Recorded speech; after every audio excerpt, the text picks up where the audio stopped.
Засгийн газраас газар тариаланг мал аж ахуйтай төгс хослуулан, эрчимжүүлж, төрөлжүүлэн хөгжүүлэх, түүнтэй тулгуурлан хөнгөн үндэсний үйлдвэрүүдэд шин шатанд гаргах зорилгын хүрээнд Атрын 4-р аяныг зарласан.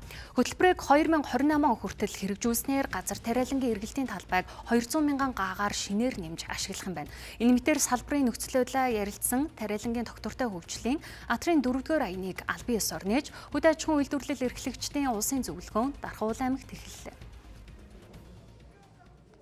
Хөтөлбөрийг 2028 оны хүртэл хэрэгжүүлснээр газар тариалангийн эргэлтийн талбайг 200 мянган гаагаард шинээр нэмж ашиглана. За үүнийг дагаад хүнс үдэ аж ахуй хөнгөн үйлдвэрлэлийн хэмжээг нэмэгдүүлнэ. Өснө нэмэгдэж байгаа хүнсний хэрэгцээг хангахын тулд тариалалтын хэмжээ, үйлдвэрлэлээ нэмэгдүүлэх зайлшгүй шаардлагатай юм.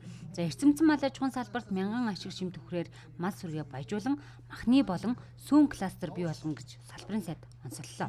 За энэ аяны өөр нэг томоохон ажил нь эрчимцэн мал аж ахуйн суурь тэжээлийн тариалтыг нэмэгдүүлэх юм. За үндсэндээ тэжээлийн тариалалт, үйлдвэрлэлд хувьсгал хийнэ гэж салбарын онцоллоо. Өнөөдрийн хуралдаар бид Атрын 4-р аяныг албан ёсоор нээж эхэллээ гарлаа гэсэн юм түүхэн шийдвэрийг ингээд зарлах гэж байна.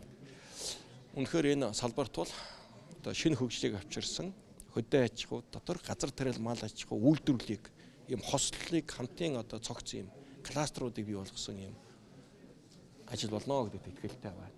Ер нь бол тэжээлийн үйлдвэрлэл, тэжээлийн бааз руу чиглэсэн ийм хатар газрыг тариалангийн эргэлтэд оруулах ийм шийдвэр гарч байна. Тухайлх юм бол мах сүүний чиглэлийн өндөр ашиг шин бүхий үхрийг үржүүлэх, ингэж бид нэр энэ хөдөө аж ахуйн салбарын экспортыг нэмэгдүүлэх ийм бүрэн боломж байна гэж харж байгаа. Ногоочдын урамшуулалд бол манай сумын ногоочд маш сайн хамрагддаг.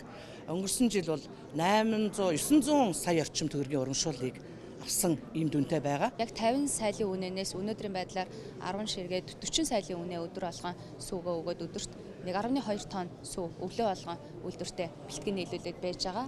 Ингээд 4-р аяныхаа хүрээнд бид нэр цаашдаа өөрийнхөө хөлөмжийн аж ахуйг өргөжүүлээд импортын ногоог 100% халах зорилготой зорион ажиллаж байна.